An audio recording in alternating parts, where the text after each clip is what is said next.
let's begin what's trending with the reactions online to the unexpected wave of trending moments from President Bola Ahmed Tinubu on Tuesday, officially opening the new headquarters of the Nigeria Revenue Service in Abuja. Now, the event itself marked a shift from the old Federal Inland Revenue Service to the new Nigeria Revenue Service. And according to the president, the country's tax laws were archaic, with the president promising that new reforms will bring more prosperity. But it was a handful of key moments from the president's speech, as well as Senate President Akpabio's, that had people talking. So let's take a look at 4 trending moments.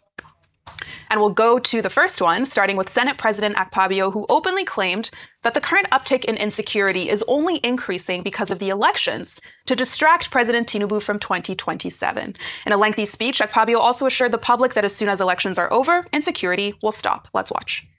You are seeing insecurity today. It's even increasing because election is coming. As soon as election is over, watch out. The first 2 weeks, you will not hear any single bomb blast. Because people are sponsoring it to distract you. They don't know what else to do. They say this man is too good in many areas. And I'll take one reaction from someone on X who said, "This is absolutely shameful." And I'm reading from that tweet, if we can pull it up. "Nigerians are being slaughtered in Zamfara, Plateau, Borno, and beyond. And the Senate president's response is to tie it to election cycles. These are lives, not political statistics. Your primary duty is to protect Nigerians now, not after any election. We deserve better."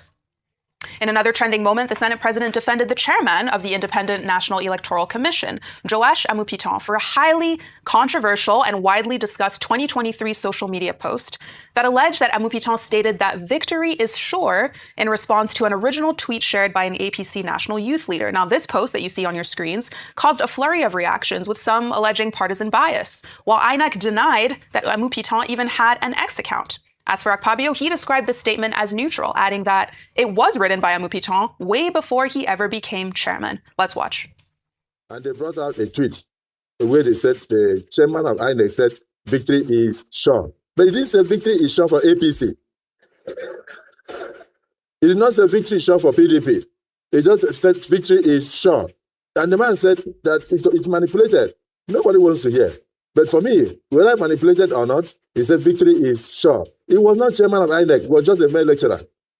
And of course, someone on X had responses. We'll take one from Aliyu, who said, "Akpabio admitted from his statement Amupitan owned the account. The question is, why should a Senate president be defending an INEC chairman? Who should Nigeria believe now, the INEC spokesperson or the Senate president?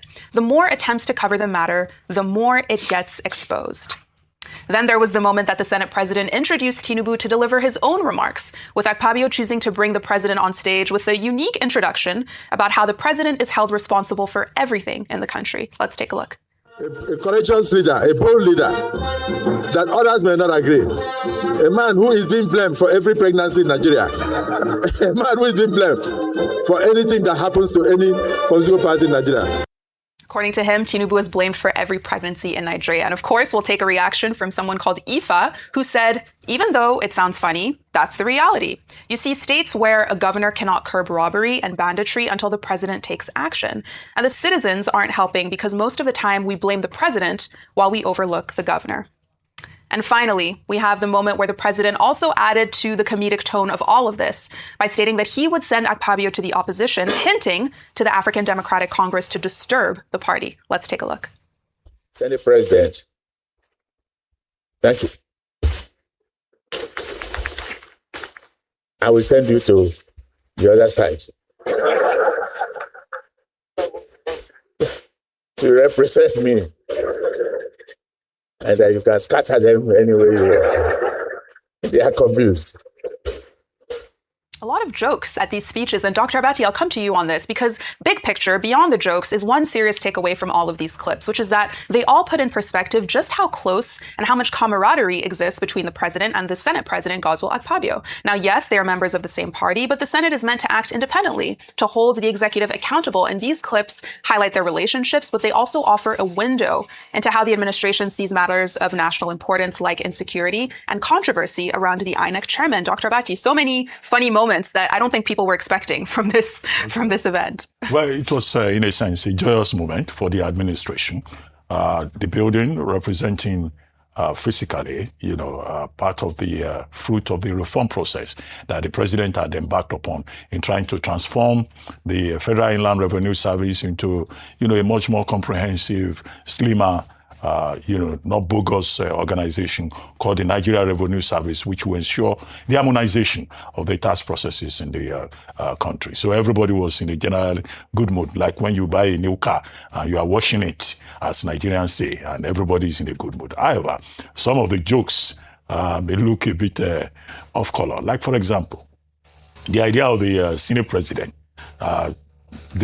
being seen to be defending the INEC chairman at a time when there's a lot of controversy. On a day the ADC, which is anti-Amukuto, anti-INEC, was holding its convention. That could be misinterpreted. The Senate president didn't need to worry himself about whether the INEC chairman had an X account or an email address, or whether or not this was what he said or he did not say.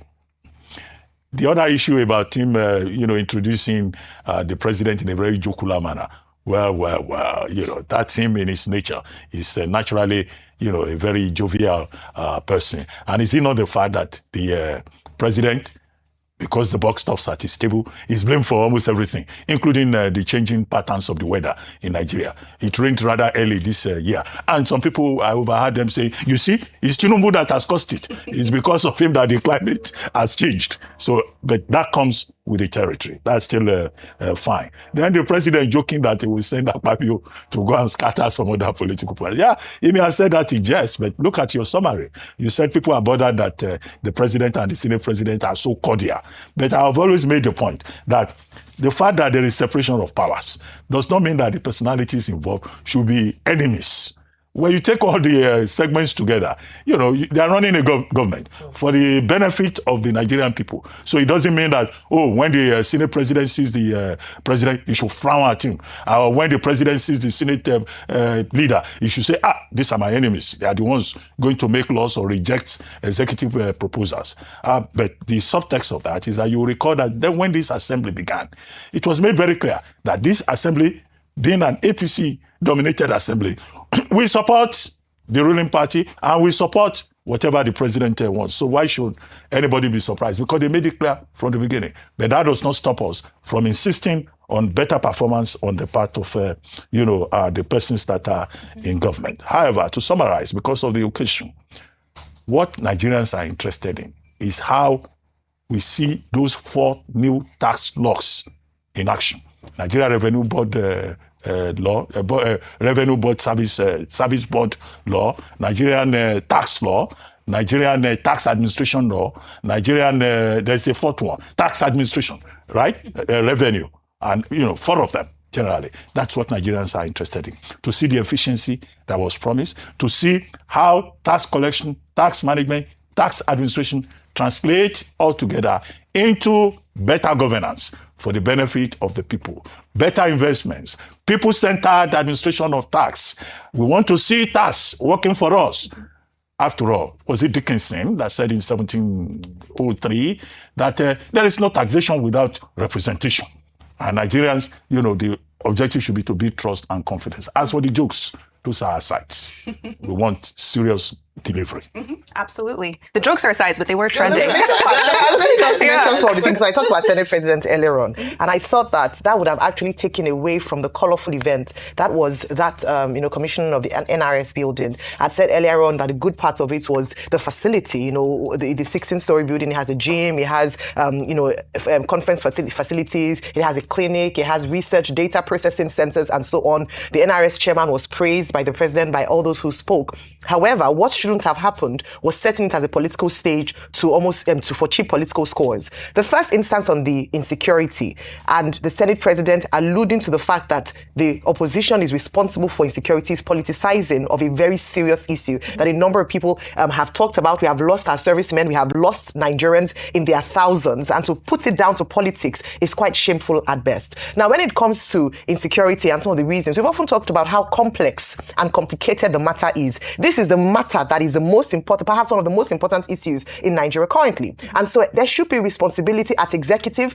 legislature, and judiciary, the three arms of government. And what we are asking for the Senate President to do is, through his own office and his own powers, be able to enact laws to ensure that these issues are addressed. But if he feels that it's in the opposition, then we won't have a problem in that instance, because what they'll be doing is to try to push back the opposition. Is it the opposition that is complicit in not providing enough weapons and platforms, heavy-duty equipment for the Nigerian army, as we saw in the latest killings of the colonel, commanding officer, whereby he was driving a Hilux vehicle as opposed to an armored vehicle designed to insulate or to resist or to reduce the effect of mines. MRAP, exactly. Was it the opposition that did that? Is it the opposition that has not arrested the kidnappers that we have talked about again and again, where we see rescues without any arrests? Is it the opposition? So we need to be serious about this. We cannot joke about matters of national importance.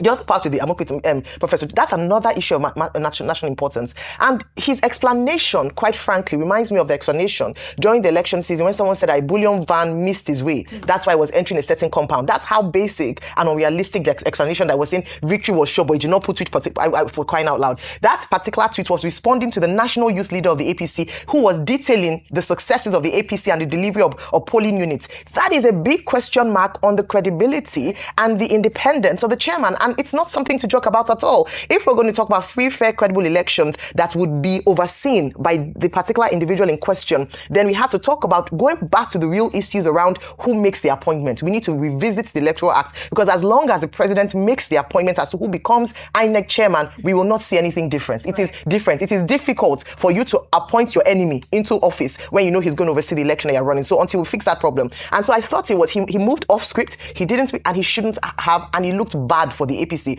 And finally, on the point of the introduction, the truth is that yes, we want a cordial working relationship because they belong to the same party. But the Senate President must remember the spirit of true federalism. Sometimes I believe that they forget that the Senate or the judiciary is a separate entity from the executive, because it almost seems as if it's an appendage or an extension of the executive. And then you question to what extent they'll be able to really have true oversight of the executive, which is one of the core duties and functions of the Senate. And so that's where Nigerians are concerned that it doesn't look good. It doesn't look good what he said, his actions. And I believe that he should withdraw the statements around the fact that his opposition parties, yes, we can talk about politics, but let's not politicize human lives dying on a daily basis or being kidnapped because of this administration's inability to finally tackle terrorism. At least on the way to doing it, but let's not color it and say it's opposition. I think it's unfair on the lives that have been lost.